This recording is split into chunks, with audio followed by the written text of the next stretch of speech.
Assalamualaikum warahmatullahi wabarakatuh. Jumpa lagi dengan Pak Suprono di channel Pak Suprono Belajar Manajemen. Pada kesempatan kali ini kita akan membahas materi etika agama dengan topik moral pada part yang pertama. Jangan lupa klik like dan share agar menjadi ilmu yang bermanfaat bagi kita semuanya. Dan jangan lupa subscribe agar kalian tidak tertinggal pada video-video berikutnya. Kita akan lanjutkan pembahasan kita, yaitu materi tentang moral. Jadi, kalau di dalam bahasa sehari-hari, itu sering kita itu menyamakan etika itu dengan moral. Nah, kita kemarin sudah belajar etika.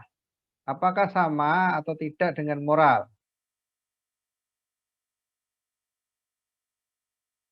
Nah, kita bisa tahu etika itu sama tidak dengan moral. Misalkan di sini ada pertanyaan. Memukul seorang perempuan tidak beretika atau tidak bermoral? Jadi kan kita sering kalau di dalam kehidupan sehari-hari mempersamakan orang yang tidak bermoral itu berarti tidak beretika. Atau orang yang tidak beretika itu tidak bermoral. Nah, berarti kan etika itu sama dengan moral. Nah, apakah etika itu sama dengan moral? Nah, ini ada pertanyaan. Kalau memukul seorang perempuan itu tidak beretika atau tidak bermoral kan gitu. Nah, sekarang kita lihat pengertian dari moral. Pengertian dari moral.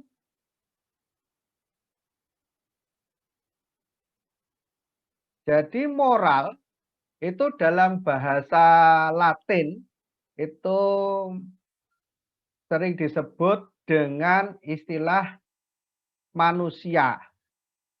Ya, manusia atau orang dalam tindakan yang mempunyai nilai positif. Itu adalah moral dari sisi bahasa asing, bahasa Latin. Jadi moral dari sisi bahasa Latin itu istilah manusia menyebut ke manusia atau orang lainnya dalam tindakan yang mempunyai nilai positif. Jadi kalau tidak memiliki nilai positif itu bukan moral. Moral juga merupakan suatu sistem nilai tentang bagaimana kita harus hidup secara baik sebagai individu. Jadi moral itu juga bisa diartikan sebagai suatu sistem. Jadi kalau bicara sebagai suatu sistem, berarti nanti akan ada input, ada proses, ada output. Input kan berarti dari lingkungan yang paling rendah, paling kecil itu adalah keluarga. Kan itu. Nanti output itu setelah dewasa. Itu adalah moral. Nah, kemarin kita juga sudah menyinggung etika secara agama.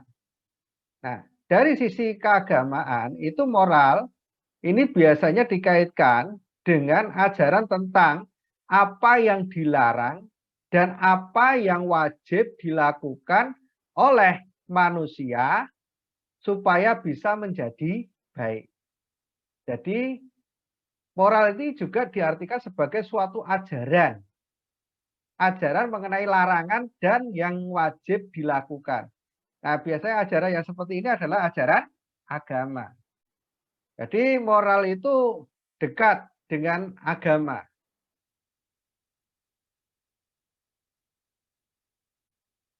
Secara etimologi moral berasal dari kata mors. Mors itu diterjemahkan sebagai aturan kesusilaan. Jadi kalau secara etimologi itu adalah secara bahasa, itu moral itu dari kata mors. Mors itu berarti aturan kesusilaan. kesusilaan. Sehingga moral itu dapat diartikan sebagai aturan kesusilaan yang meliputi semua norma untuk kelakuan, perbuatan, tingkah laku yang baik. Jadi karena dari sisi bahasa itu moral itu dari kata mores. Mores itu artinya adalah aturan kesusilaan, maka moral di sini diartikan sebagai aturan kesusilaan yang meliputi semua norma untuk kelakuan, perbuatan, tingkah laku yang baik.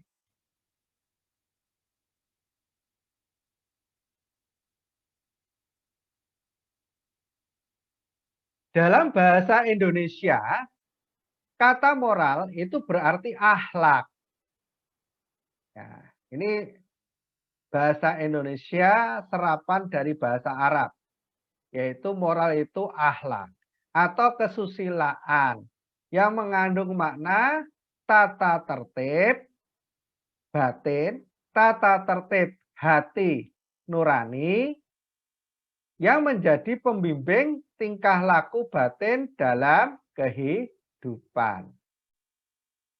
Jadi di sini moral ini kalau dalam bahasa Indonesia itu adalah diartikan sebagai akhlak atau kesusilaan yang mengandung makna tata tertib batin atau tata tertib hati nurani yang menjadi pembimbing tingkah laku batin dalam kehidupan.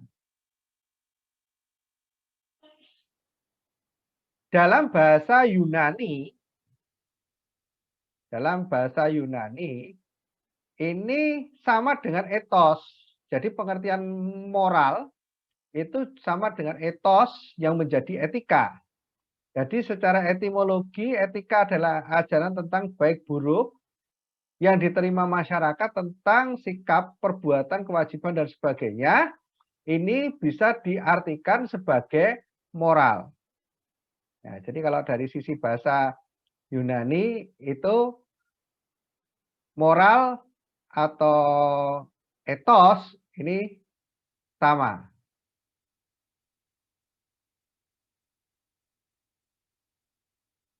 Secara eksplisit.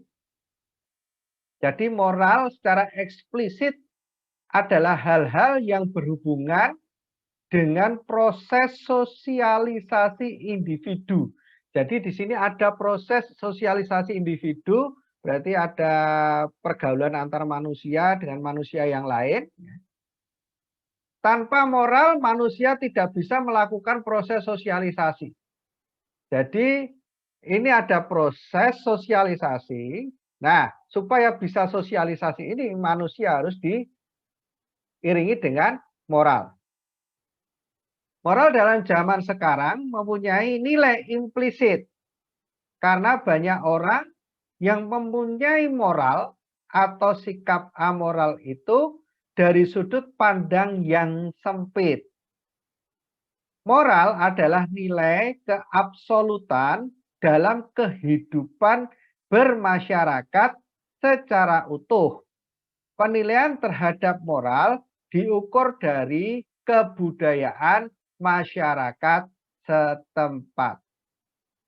Nah, jadi di sini di dalam kehidupan masyarakat ini moral itu memiliki nilai yang implisit, artinya nanti moral itu diukur dari kebudayaan masyarakat setempat.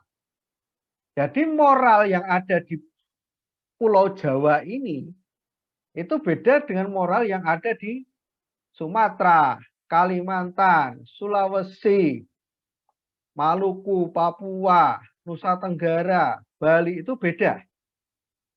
Nanti lebih dalam lagi, Jawa, moral yang ada di Jawa Barat, Banten, DKI, ya, kemudian Jawa Tengah, ini semua beda.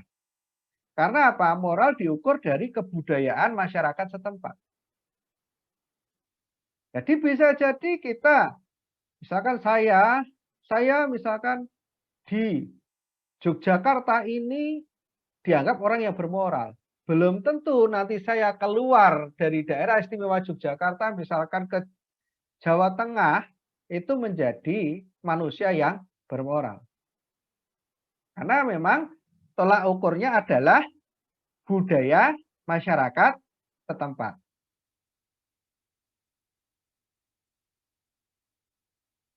Nah, moral itu dapat diartikan sebagai perbuatan atau tingkah laku atau ucapan.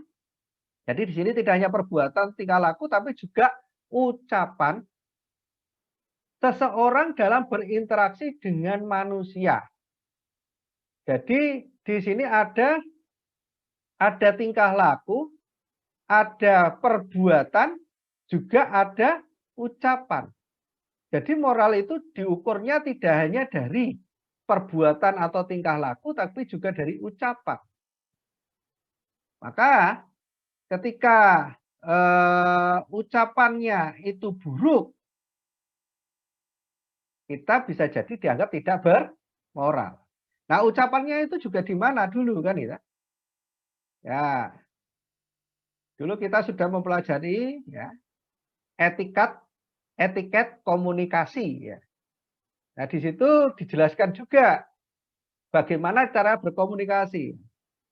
Ternyata komunikasi di daring sama yang di luar itu berbeda. Nah, nanti kalau lupa silahkan nanti lihat di video sebelumnya ya, tentang etiket komunikasi daring. Moral adalah produk dari budaya dan agama.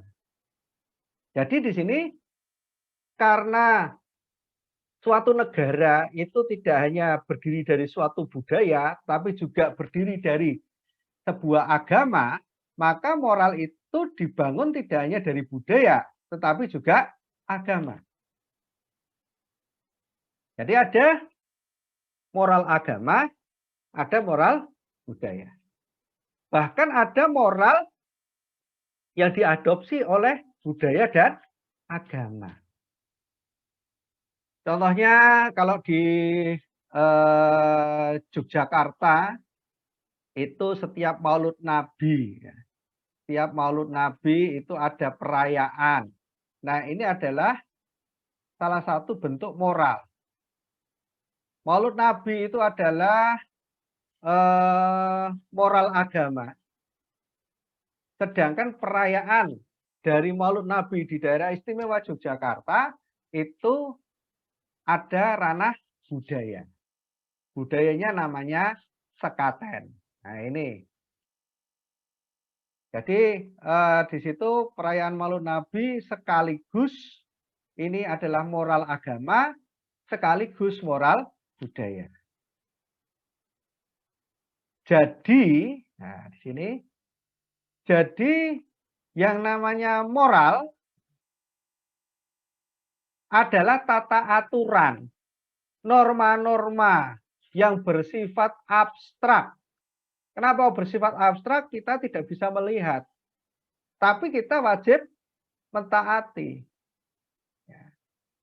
Beda seperti yang kemarin kita bahas etika. Etika itu kadang nanti diwujudkan dalam kode etik. Kode etik itu biasanya ada tertulisnya. Tapi kalau moral di sini abstrak. Kita cari bentuk tulisannya itu sulit. Kita cari bentuk tulisannya itu sulit. Ya, sulit sekali. Maka sifatnya adalah abstrak. Dan itu bergulir dari mulut ke mulut.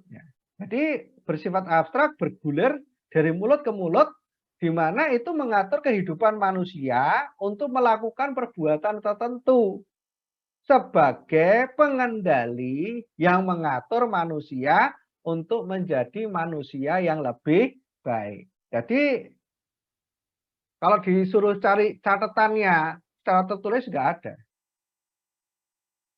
Kita cari aturan.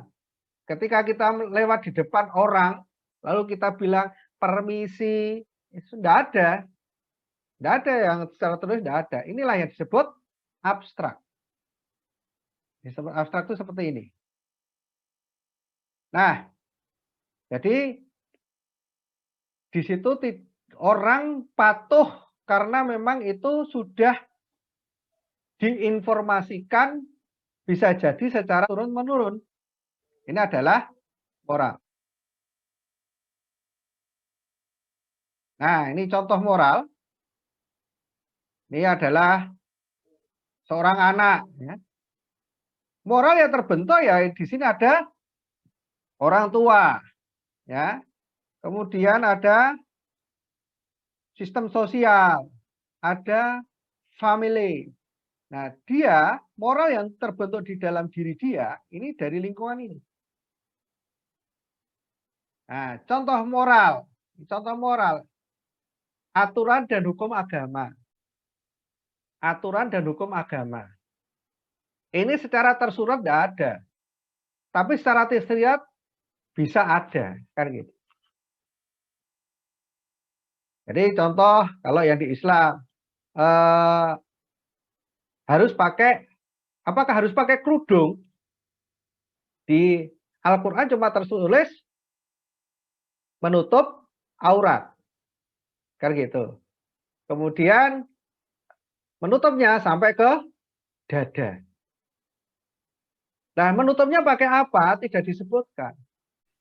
Kemudian hukum adat.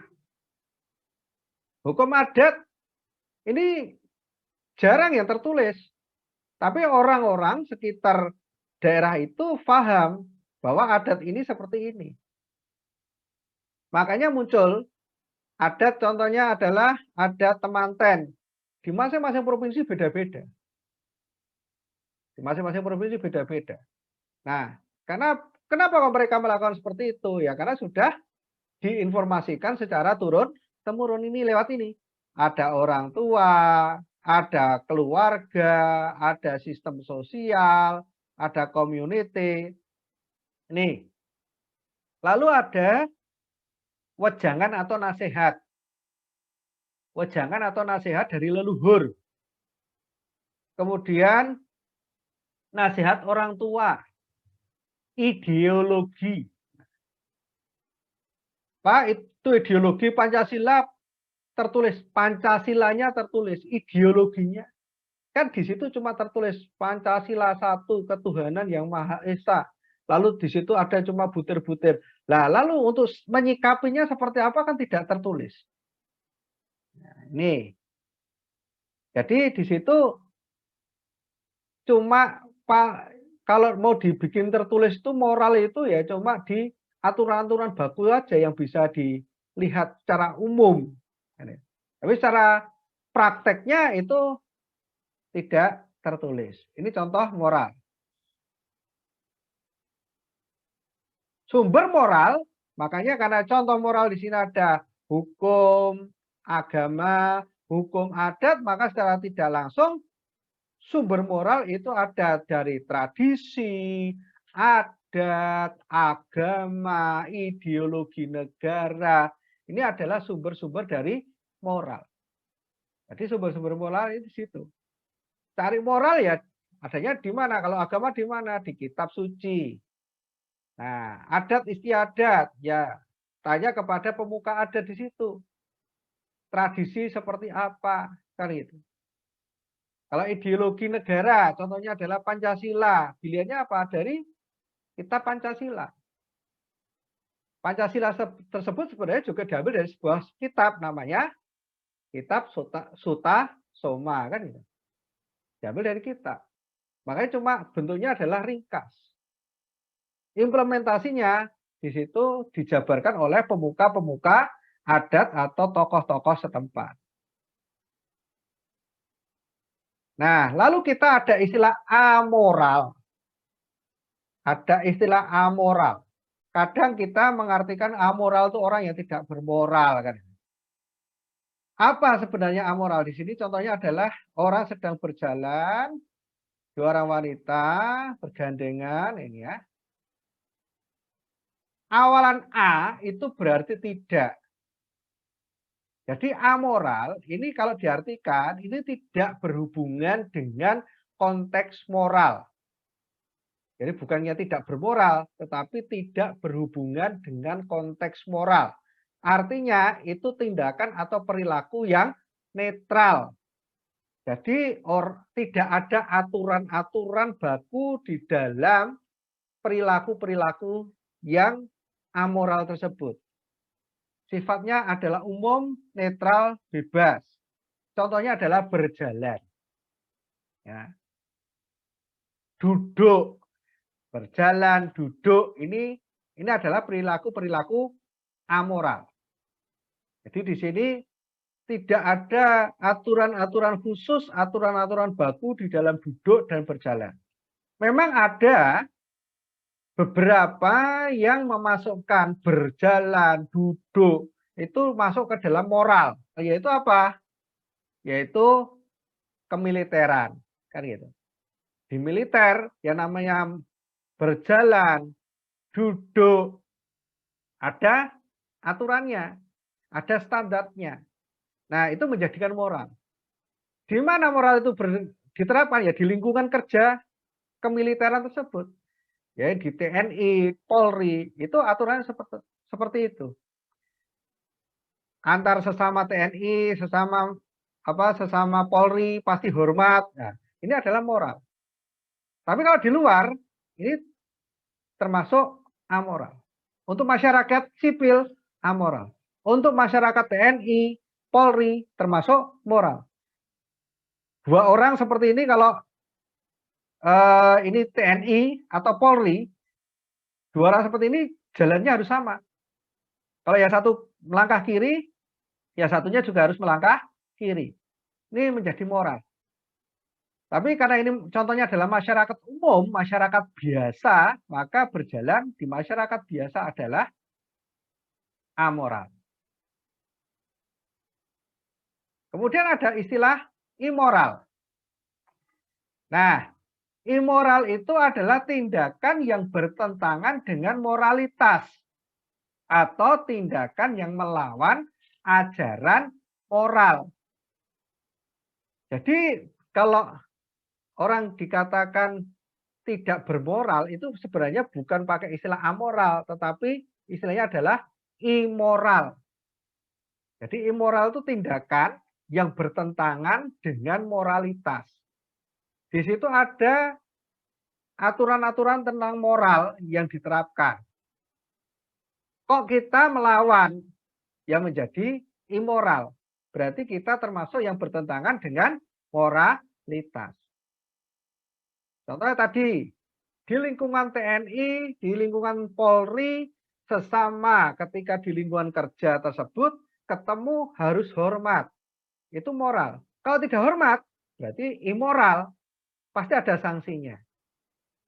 Berjalan berdua, bertiga, melangkah bersama. Itu kalau di lingkungan TNI Polri, itu adalah moral. Kalau tidak melakukan gimana? Ada sanksinya. Nah, lalu di agama itu ya, moral agama. Kalau di Islam, seorang wanita harus pakai kerudung. Kalau tidak pakai kerudung gimana? Ya pasti ada sanksinya. Siapa yang memberi sanksi? Yang memberi sanksi adalah yang membuat aturan. Kayak gitu.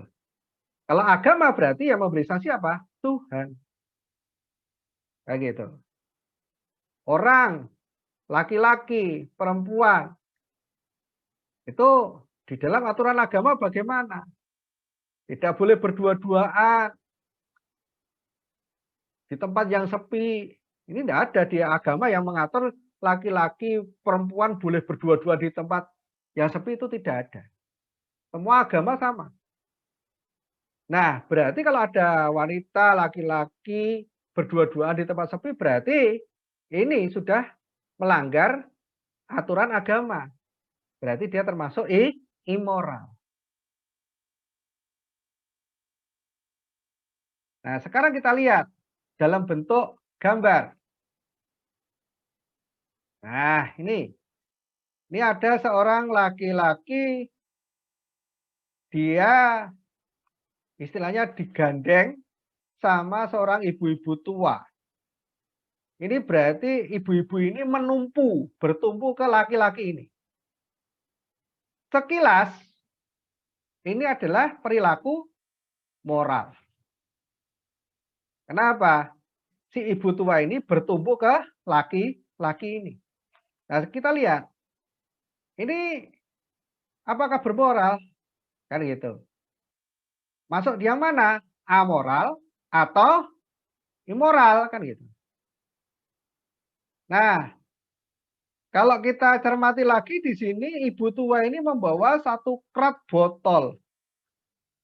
Nah, karena ibu tua ini membawa satu krat botol, sedangkan laki-laki ini hanya membawa tentengan kecil. Seberapa berat sih ibu tua ini kan itu? Nah, jelas jauh lebih berat ibu tua ini membawa satu krat botol. Maka ini ada moral yang berkembang di sini. Kalau ada orang tua, ada yang lebih muda, maka moral yang berkembang apa? Ya, yang muda ini harus bisa menolong yang tua. Kalau kita di bus, tadi ada yang sedang di angkutan, ada wanita tua, kok berdiri?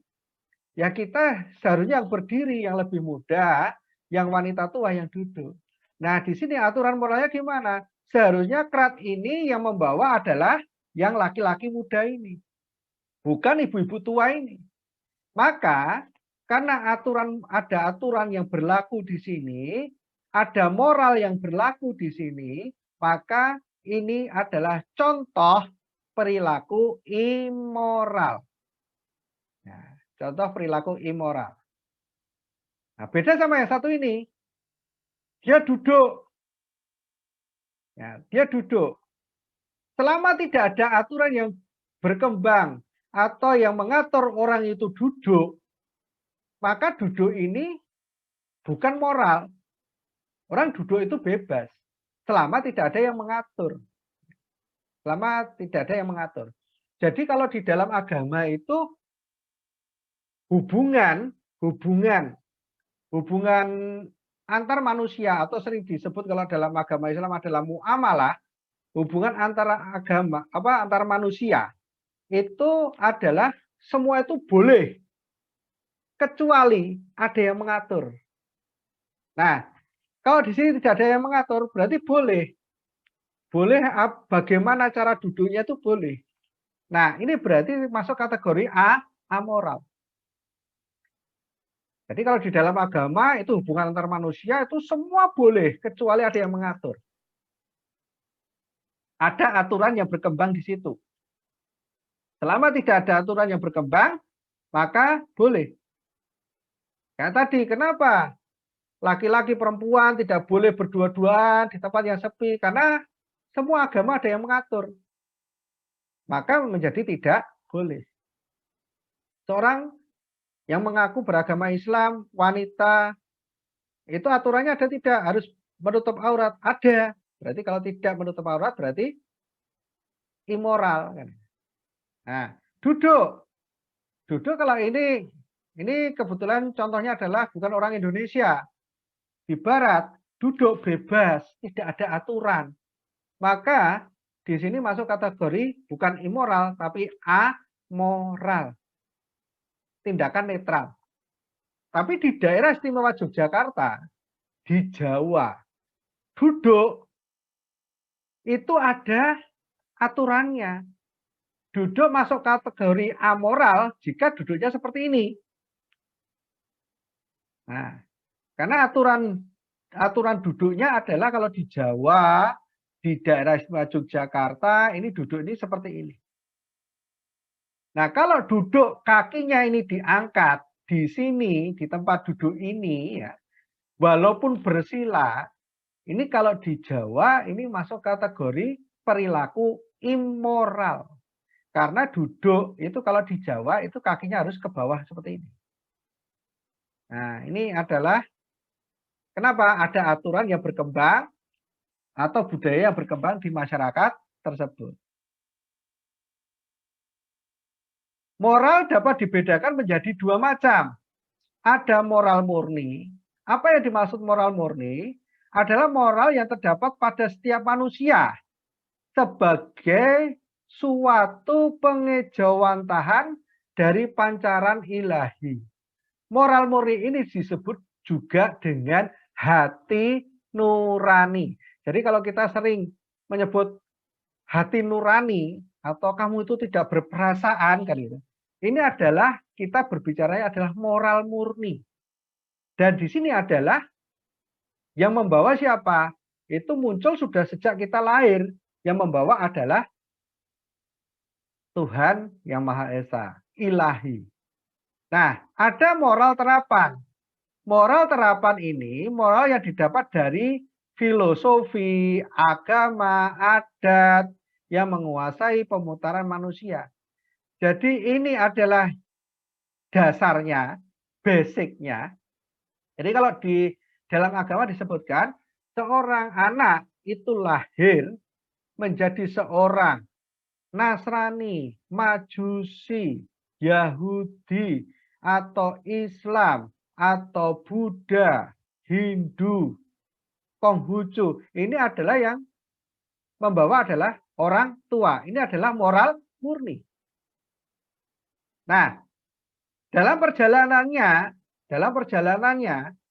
itu kemudian ada yang misalkan tadi contoh ada yang agama Islam, wanita tidak pakai kerudung. Ini adalah masuk kategori moral terapan. Moral terapan berarti dia dipengaruhi oleh lingkungan. Lingkungannya di mana kan gitu. Oh, lingkungannya bukan lingkungan agamis. Maka kebanyakan kalau orang yang tidak berada di lingkungan agamis ya akhirnya jauh juga dari kegiatan agama.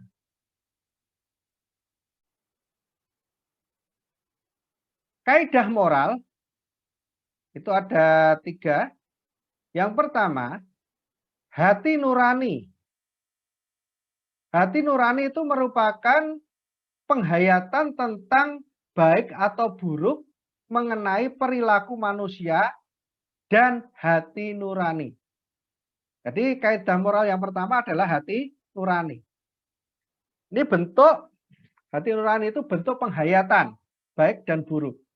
Kemudian kaidah moral yang kedua adalah kebebasan dan tanggung jawab. Kebebasan adalah milik individu yang hakiki dan manusiawi. Karena manusia pada dasarnya adalah makhluk bebas. Tetapi dalam kebebasan itu juga terbatas. Terbatas, tidak boleh bersinggungan. Tidak boleh bersinggungan dengan kebebasan orang lain.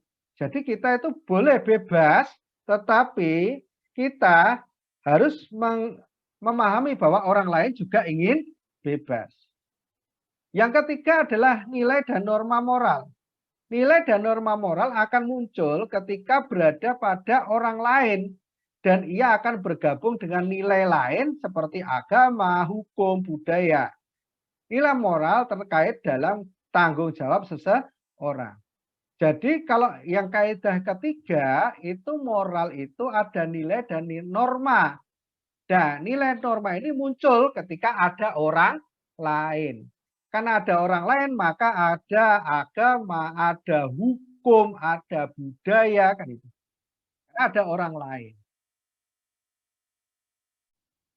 Demikianlah pembahasan materi etika agama dengan topik moral pada part yang pertama. Jangan lupa klik like dan share agar menjadi ilmu yang bermanfaat bagi kita semuanya. Dan jangan lupa subscribe agar kalian tidak tertinggal pada video-video berikutnya. Kurang lebihnya mohon maaf. Akhirul kalam. Wabillahi taufik wal hidayah. Assalamualaikum warahmatullahi wabarakatuh.